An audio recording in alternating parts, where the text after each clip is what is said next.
অভ্যুত্থানের আমার সহযোদ্ধারা, আপনারা কেমন আছেন? আমার সামনে আজ এই ইসলামী আন্দোলন বাংলাদেশের মহাসমাবেশে যে লক্ষ ছাত্র জনতার উপস্থিতি, তারাই ছিল আমাদের জুলাই অভ্যুত্থানের অন্যতম সহযোদ্ধা। কে কি বলল সেটাতে আপনাদের আমাদের কিছু আসে যায় না।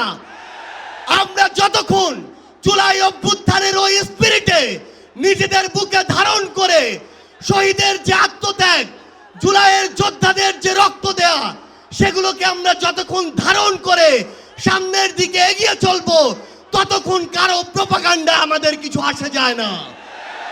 ততক্ষণ ওই বিদেশি এজেন্টদের চক্রান্তে আমাদের কিছু আসে যায় না। আমাদের মনে আছে ওই 3, 4, 5 আগস্টে আমাদের আমির সাহেব, সিনিয়র নায়েবে আমির সাহেব কিভাবে মার্চ টু গণভবনের ঘোষণা দিয়েছিলেন।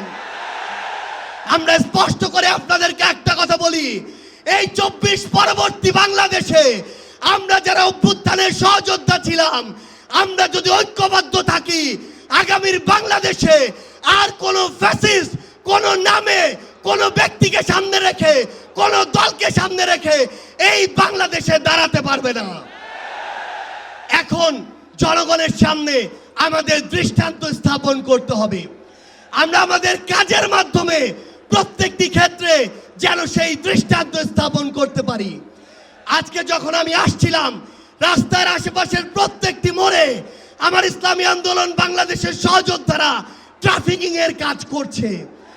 এটাই হচ্ছে দৃষ্টান্ত যে আমরা কাজ করব, আমাদের রাজনৈতিক সমাবেশ করব, একই সাথে জনগণের যেন দুর্ভোগ না হয় সেটাও আমাদের মাথায় থাকবে। আমরা এর আগেও দেখেছি এই মাঠে প্রোগ্রাম হয়েছে, প্রোগ্রাম শেষ করে মাঠের প্রত্যেকটি ময়লাকে পরিষ্কার করা হয়েছে।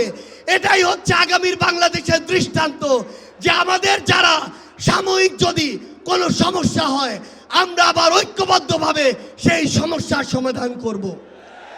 একটা জিনিস মনে রাখতে হবে, এই অভ্যুত্থানে আপনারা যখন ঢাকার গুরুত্বপূর্ণ পয়েন্টগুলো থেকে শুরু করে দেশের বিভিন্ন রণক্ষেত্রে অংশগ্রহণ করেছেন, আপনাদেরকে পাঞ্জাবি পায়জামা টুপি দেখে টার্গেট কিলিং করা হয়েছে। আমার মাদ্রাসার অসংখ্য ভাই এই টার্গেট কিলিং এর শিকার হয়েছেন। আগামীর বাংলাদেশে কেউ যেন কাউকে ট্যাগিং করে টার্গেট কিলিং এর শিকার না করতে পারে, সে বিষয়ে আমাদের ঐক্যবদ্ধ থাকতে হবে। আমরা সংস্কার বিচারকে সামনে রেখে আমাদের এই লড়াই করছি।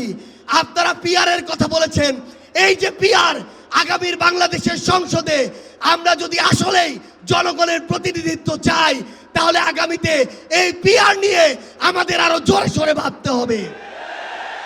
আমরা আপনাদেরকে স্পষ্ট করে আমাদের জাতীয় নাগরিক পার্টি এনসিপির পক্ষ থেকে অঙ্গীকার করি, বাংলাদেশের প্রশ্নে, জনগণের প্রশ্নে আপনারা যদি ঐক্যবদ্ধ থাকেন, আপনাদের সাথে কাঁধে কাঁধ মিলিয়ে 24-এর মতো এনসিপি আবারও আগামীর বাংলাদেশে লড়াই করবে। আমাদের এই বাংলাদেশের 24-এর অভ্যুত্থানের স্পিরিটের প্রশ্নে, ওই খুনিদের বিচারের প্রশ্নে, রাষ্ট্রের সংস্কারের প্রশ্নে আমরা ঐক্যবদ্ধভাবে এগিয়ে যাব। আমরা যতদিন ঐক্যবদ্ধ থাকব, ততদিন এই বাংলাদেশে আর কোনো হাসিনা মাথা উঁচু করে দাঁড়াতে পারবে না। ইনশাআল্লাহ আপনাদের সাথে আমাদের আবারও দেখা হবে রাজপথের লড়াইয়ে অথবা বিজয়ে। ততদিন পর্যন্ত সত্যের সাথে থাকবেন, ন্যায়ের সাথে থাকবেন। যত বড় খুনি, যত বড় সাহসী, যত বড় নেতাই ফ্যাসিস্ট হয়ে ওঠার চেষ্টা করুক না কেন, আমরা ঐক্যবদ্ধভাবে তাদেরকে প্রতিহত করব ইনশাআল্লাহ।